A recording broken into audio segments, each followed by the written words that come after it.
Well, the Premier of Victoria, Denis Napthine, has been speaking to the media in Warrnambool about his government's decision to sign up to the Better Schools funding program. He's been talking to our reporter, Dan Conifer.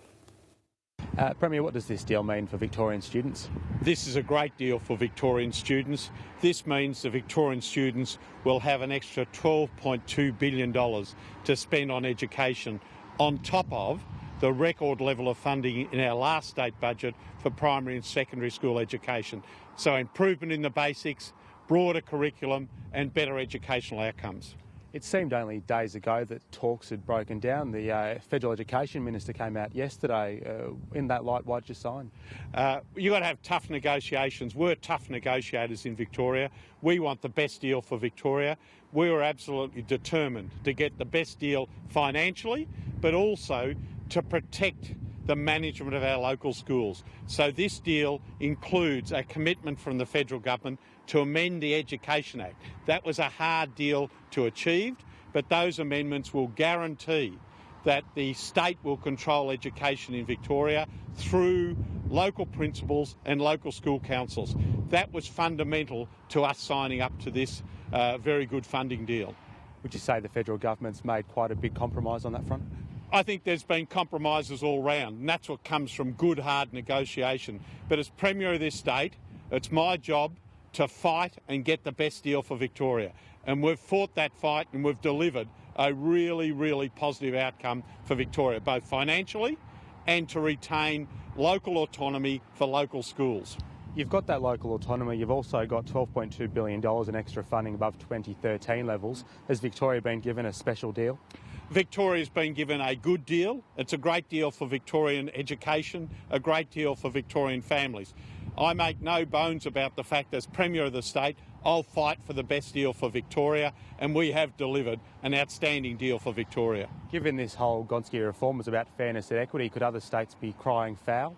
It's up to other states to push their own case. My job as Premier of Victoria is fight for the best deal for Victoria, and we've fought really hard, we've argued consistently, and we've delivered a very good deal for Victorian schools. Has playing politics delayed Victoria's sign-up?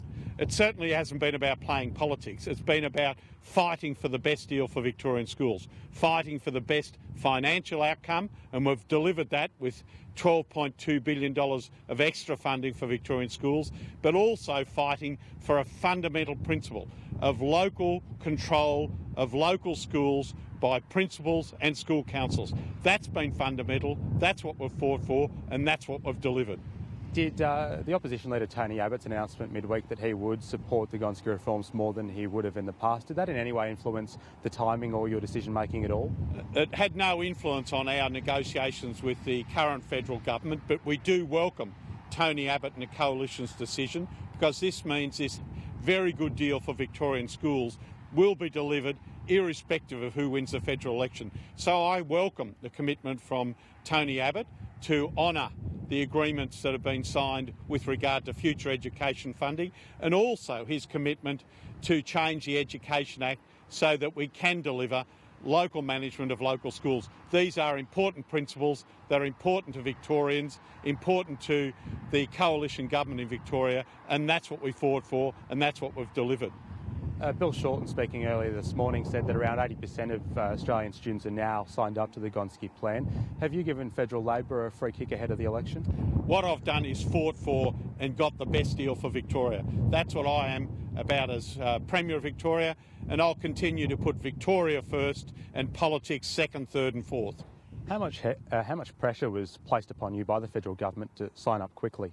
Well, there was pressure from both sides. We as a Victorian government wanted a good outcome. We wanted to get the best funding deal for Victorian schools, but we also wanted to make sure that we had the best management of Victorian schools with local management by principals and school councils. So it was a fair bit of argument, a fair bit of argy-bargy, particularly over the last 24, 48 hours, and negotiating with Bill Shorten, an experienced union negotiator, is a tough business, but we in the Victorian government, we believe we're arguing on the right side for good financial outcomes and good management outcomes for our schools, and I'm glad that the federal government's listened.